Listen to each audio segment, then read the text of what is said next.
"Your account is empty," the banker said. Those 5 words stopped time. I set my coffee down slowly. The cup clinked against the marble desk.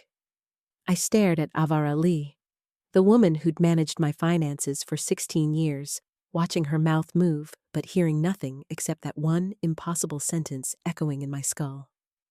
Empty. My retirement account, my security. Everything I'd built since my divorce. Gone. I was 58 years old. I had no job.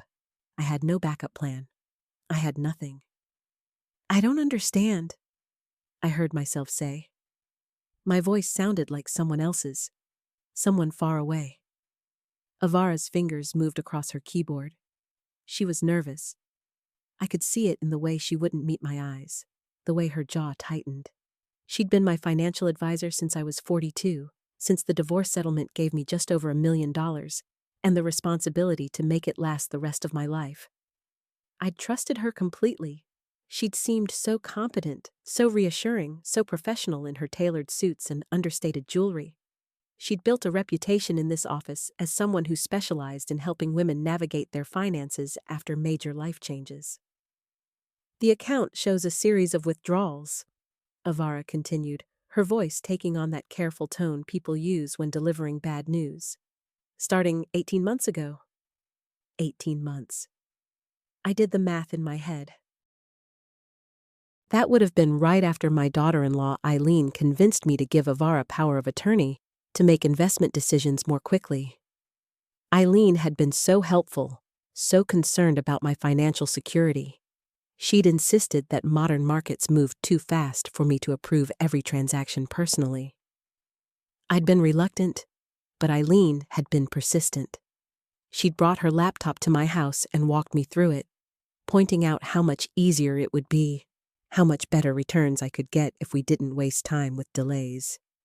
I'd signed the papers on a Tuesday afternoon while Eileen sat beside me with her encouraging smile. "What kind of withdrawals?" I asked Avara. She turned her monitor toward me. The numbers swam before my eyes. Multiple transfers, each one substantial. 500,000 here, 300,000 there. Smaller amounts interspersed throughout. The dates were scattered, but they formed a pattern if you looked at them right. One withdrawal every 2 weeks, like clockwork. "Where did the money go?" I asked. Avara's silence was its own answer. She didn't know. Or worse, she knew and couldn't tell me. I stood up. My legs felt strange, disconnected from my body, as if I was watching someone else stand up from that leather chair in that expensive office, with its floor-to-ceiling windows, overlooking the city I'd lived in my entire life. The city where I'd raised my son Timaeus, where I'd built a career in nursing before retiring at 55. Where I'd thought I was safe. "I want a full accounting," I said. "Every transaction, every transfer. I want to know where every dollar went." Avara's face had gone pale. "Willaella, there's something else." Of course there was something else. There was always something else. That's how betrayal works. It doesn't come all at once. It comes in layers, each one worse than the last, each one designed to break you down, piece by piece, until you're standing in a banker's office at 58 years old with nothing. "The power of attorney was used to access the account," Avara said quietly. "The withdrawals were authorized under your name, but I wasn't the one making them." The room tilted. I reached for the desk to steady myself. "Who was making them?" "The power of attorney was transferred," Avara said. 3 days after you signed it, it was transferred to Eileen Wilson. My daughter-in-law, my son's wife, the woman who'd come to my house every Sunday for the past 8 years with her bright smile and her careful questions about my finances. The woman who'd helped me organize my documents. The woman who'd suggested I move my money to this specific advisor, this specific firm, this specific account structure. I sat back down. The room was very quiet. Outside the windows, the city continued its business. Cars drove by. People walked on the sidewalk. The world kept spinning while mine shattered. "I need copies of everything," I said. My voice sounded hollow. "Every single transaction, every authorization, every piece of paper." Avara nodded. She was already pulling files, already making calls to her supervisor. I could see the calculation happening behind her eyes. She was trying to figure out how much liability she carried in this situation. Whether she should have caught it. Whether she should have questioned why the account was being drained by someone other than me. She should have caught it. That was the thing that would haunt me later. A competent financial advisor should have flagged the systematic draining of a client's retirement account. But Avara had been distracted, or negligent, or perhaps she'd been paid to look the other way. I'd never know for sure. What I knew right then, sitting in that office with the morning sun cutting through the windows and illuminating all the ways I'd been stupid, was that my life had just changed irrevocably. That the woman married to my only child, the woman I'd welcomed into my family, the woman I'd trusted with my future, had stolen from me methodically and completely. I had to tell Tomias. That was my first thought after the shock began to wear off. My son needed to know what his wife had done. He needed to know that his wife was a thief.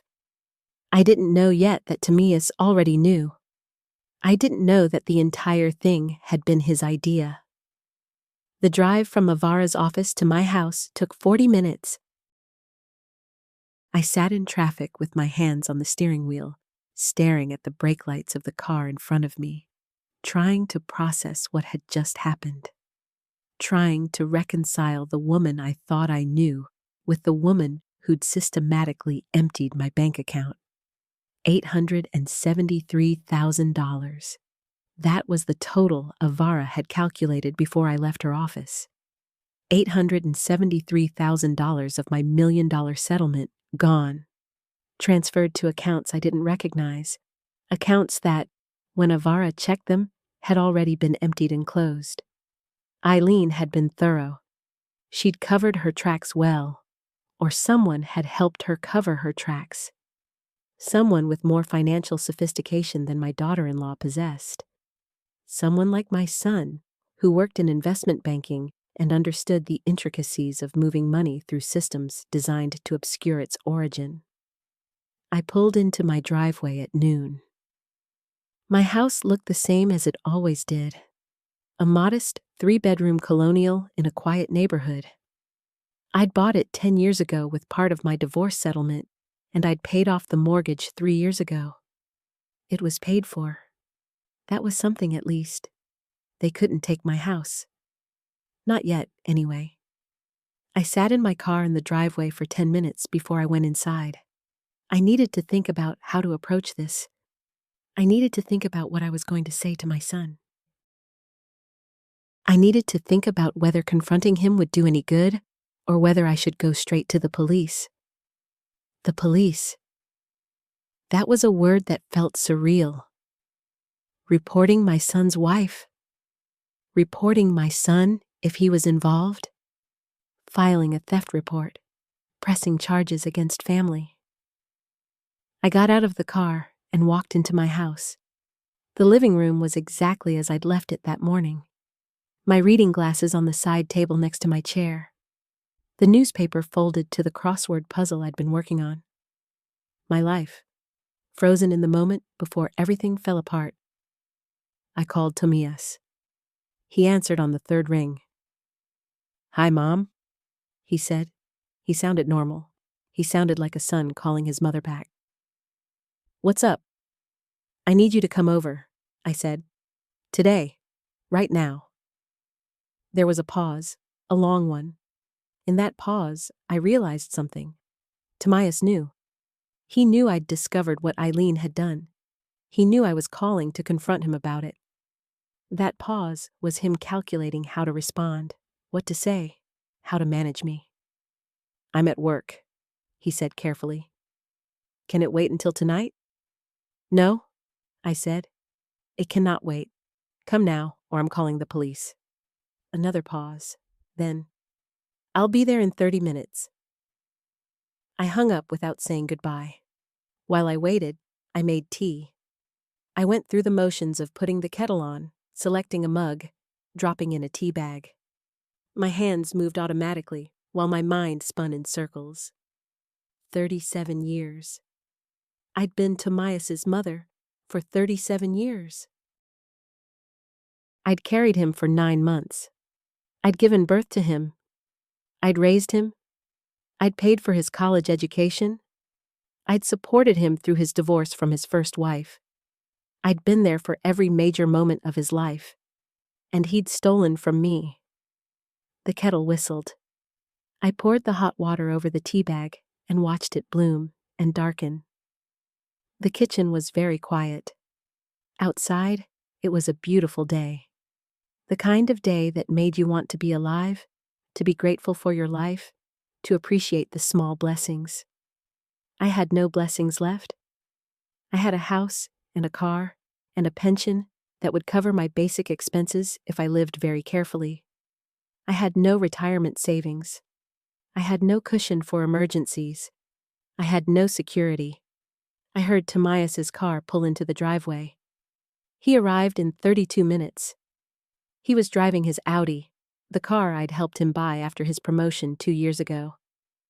I'd given him $15,000 as a gift because he was my son, and I was proud of him, and I thought he deserved it. He knocked on the door instead of using his key. That was significant. He was treating this as a formal visit, not a casual drop-by at his mother's house. He was establishing distance. I opened the door and looked at my son.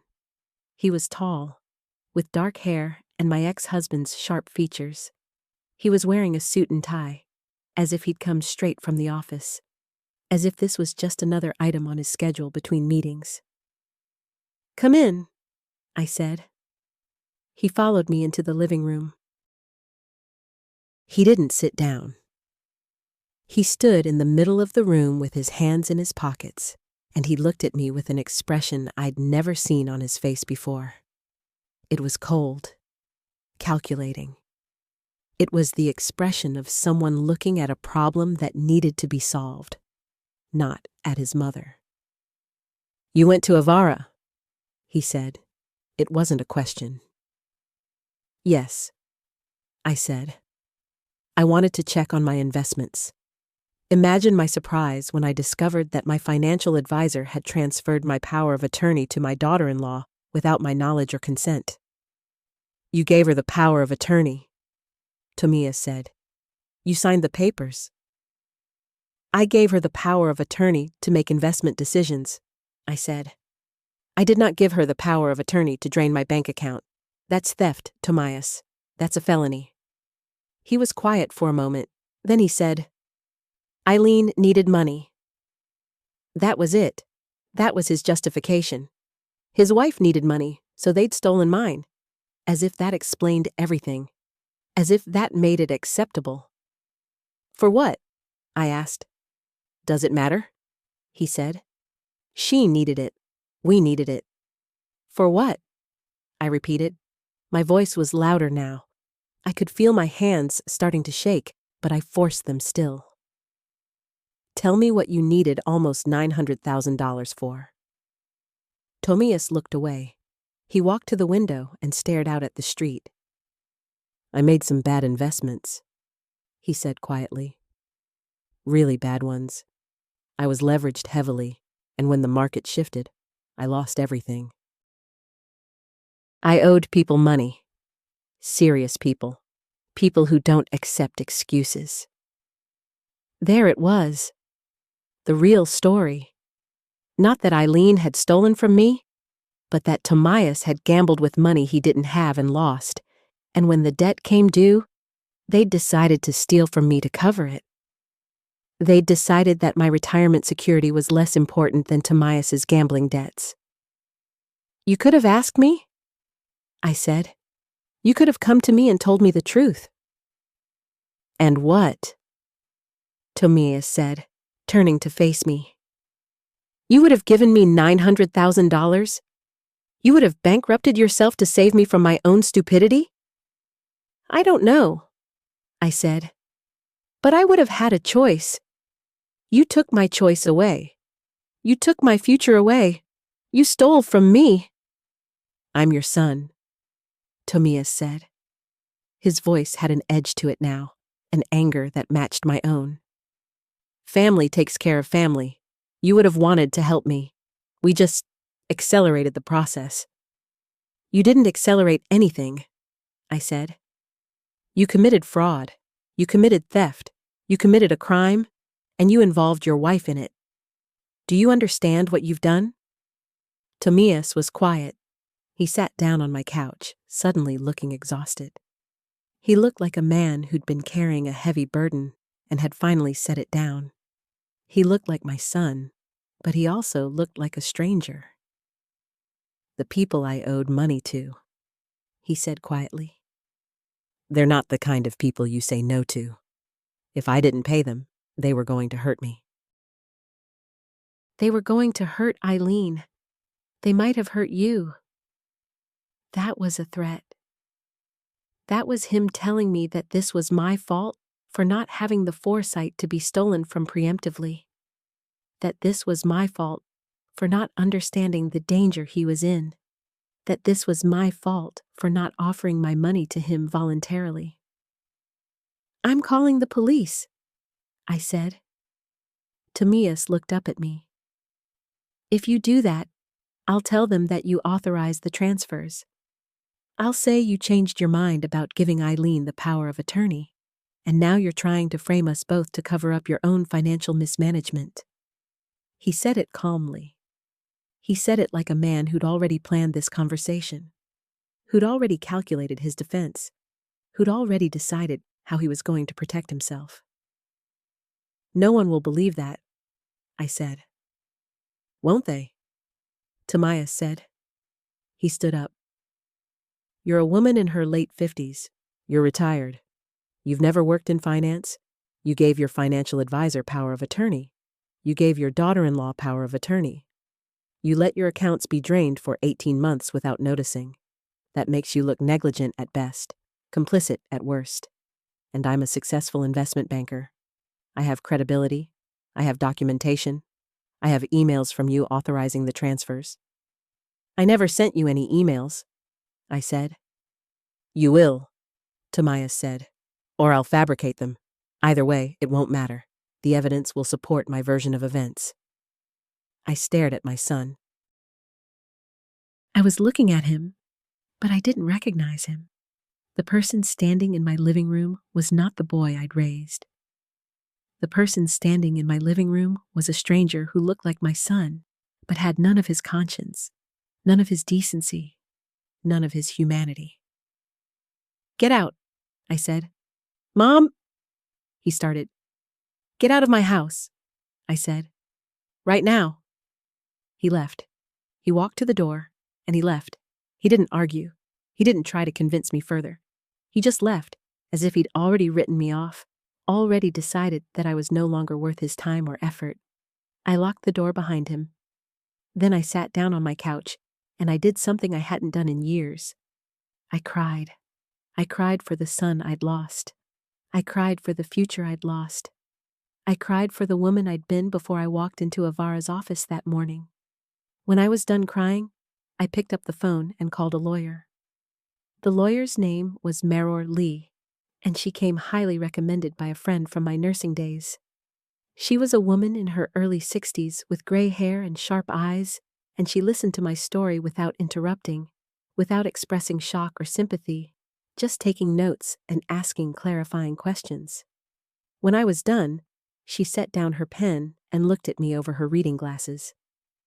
This is going to be difficult, she said. Your son is right about one thing. The evidence is complicated. You did authorize the power of attorney. You did allow your daughter-in-law to make financial decisions on your behalf.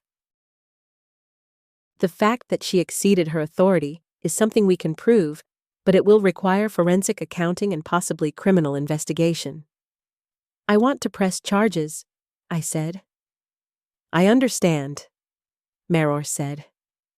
But I need you to understand what that means. It means your son will face criminal charges. It means your daughter-in-law will face criminal charges.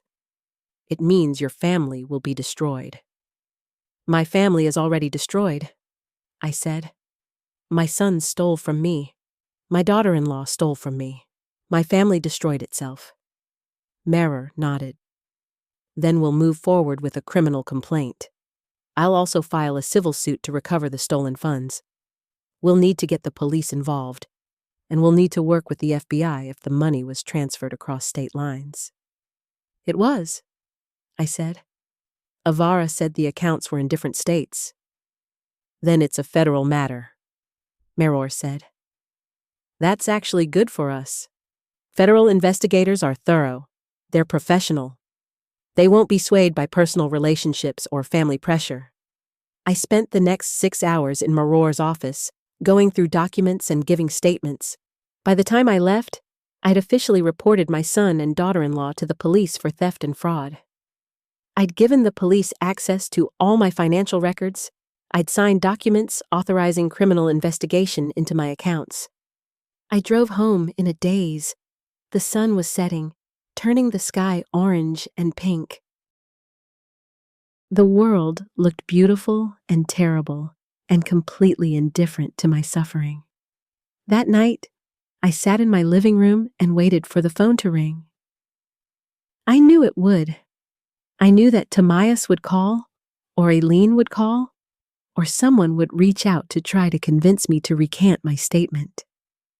I knew that the pressure would begin immediately, but the phone didn't ring. Not that night. Not the next day. Not for 3 days. On the 4th day, I received a letter from a lawyer representing Tomias and Aileen. The letter was formal and threatening. It outlined their defense strategy. It suggested that I was a confused elderly woman who'd made a mistake and was now trying to blame my family for my own financial incompetence. It demanded that I withdraw my complaint or face a countersuit for defamation. I showed the letter to Maror. She read it carefully, then set it down on her desk. "They're scared," she said. "This is a panic response. They're trying to intimidate you into backing down." "Will it work?" I asked. "That depends on you," Maror said. "Are you going to back down?" I thought about my son's face when he told me he'd fabricate evidence. I thought about my daughter-in-law's bright smile at all those Sunday dinners, while she was systematically stealing my future. I thought about the woman I'd been before all of this, the woman who'd thought she was safe, who'd thought her family loved her, who'd thought she could trust the people closest to her. "No," I said. "I'm not backing down." The investigation took 3 months. 3 months of interviews with federal agents, 3 months of depositions, 3 months of watching my life become a legal proceeding, a case number, a file in a federal investigation. During those 3 months, I discovered things about my son that I'd never known. I discovered that his investment losses were the result of reckless gambling on the stock market, that he'd been leveraging money he didn't have, that he'd been living a lifestyle he couldn't afford. I discovered that Aileen had been in on the scheme from the beginning, that she'd actively helped him plan how to steal from me, that she'd been the one to suggest transferring the power of attorney. I discovered that my son had been in debt to loan sharks, that the serious people he'd mentioned were actual criminals with actual records of violence, that my son had been desperate enough to involve his wife in a felony to pay off his gambling debts. I also discovered that I'd been a fool, a naive, trusting fool who'd believed that family was sacred, that blood meant something, that love was enough to protect you from the people closest to you. By the time the federal grand jury convened, I'd made peace with the fact that I was about to destroy my son's life. I'd made peace with the fact that I was about to send my daughter-in-law to prison. I'd made peace with the fact that I would never have grandchildren now, that Timaeus would never forgive me, that I would be the villain in my family story for the rest of my life. I testified before the grand jury on a cold morning in December. I sat in a room with a federal prosecutor and told my story. I answered questions about my finances, my relationship with my son, my relationship with my daughter-in-law. I explained how I'd discovered the theft and what I'd done about it. The prosecutor asked me one question that stayed with me. "Did you ever consider not pressing charges?" "Yes," I said, "many times. But I realized that if I didn't press charges, I was telling my son that it was acceptable to steal from me. I was telling him that family loyalty meant more than honesty. I was telling him that I was willing to sacrifice my own future to protect his reputation. I couldn't do that. Not anymore." The grand jury indicted both Timaeus and Eileen on charges of wire fraud, theft, and conspiracy. They were arrested 3 days later. I didn't go to the arrest. I didn't watch it happen. I heard about it from Maror, who called me with the news. She sounded satisfied, the way lawyers sound when they've won a case. But I didn't feel satisfied. I felt hollow. The trial took 8 months. 8 months of sitting in a courtroom and listening to evidence about my own life being stolen. 8 months of watching my son sit at the defendant's table, looking at me with an expression of pure hatred.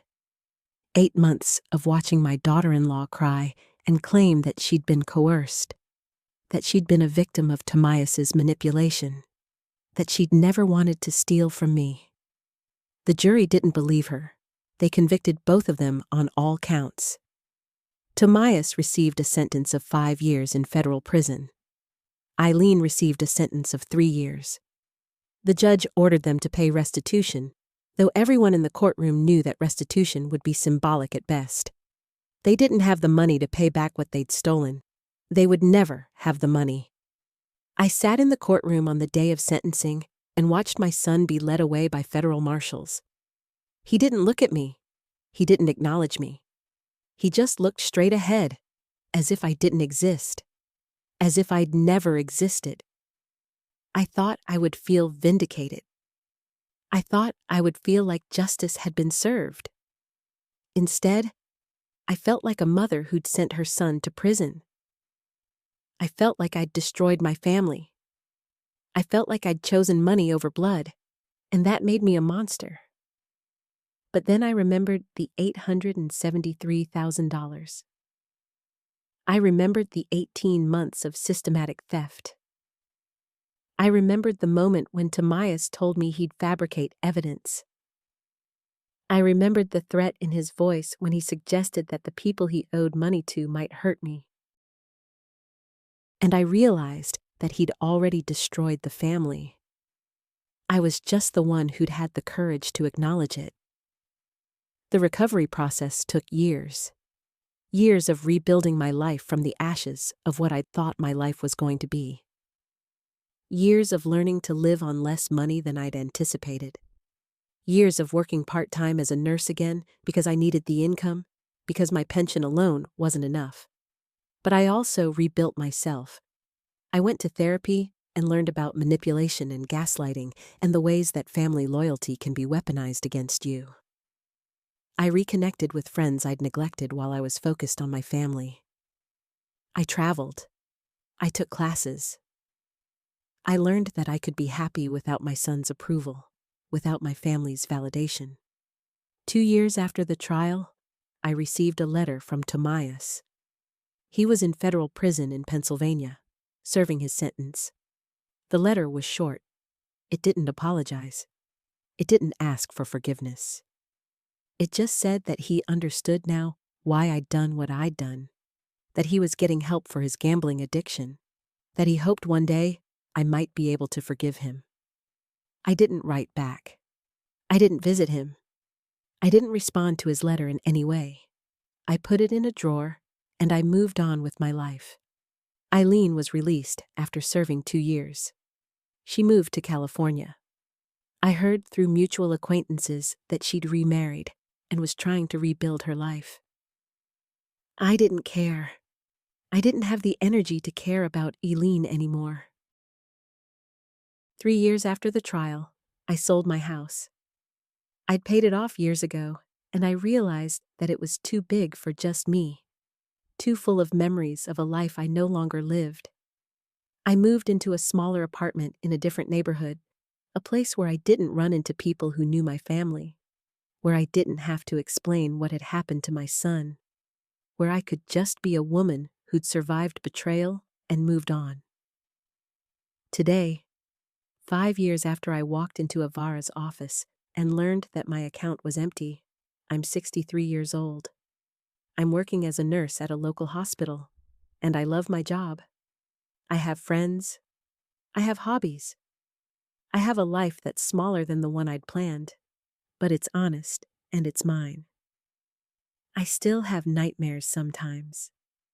I still wake up in the middle of the night thinking about all the ways I could have prevented this.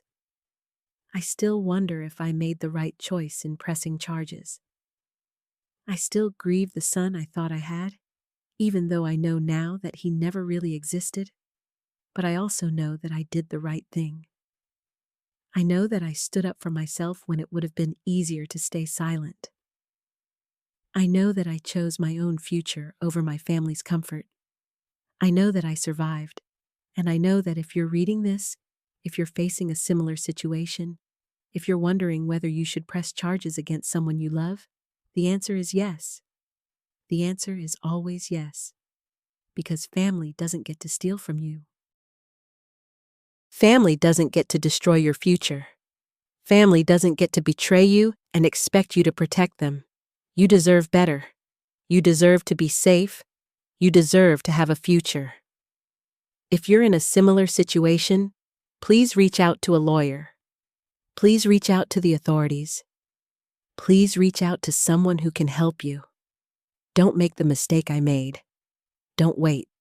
Don't hope that it will get better. Don't believe that family loyalty means you have to sacrifice yourself. Take action. Protect yourself.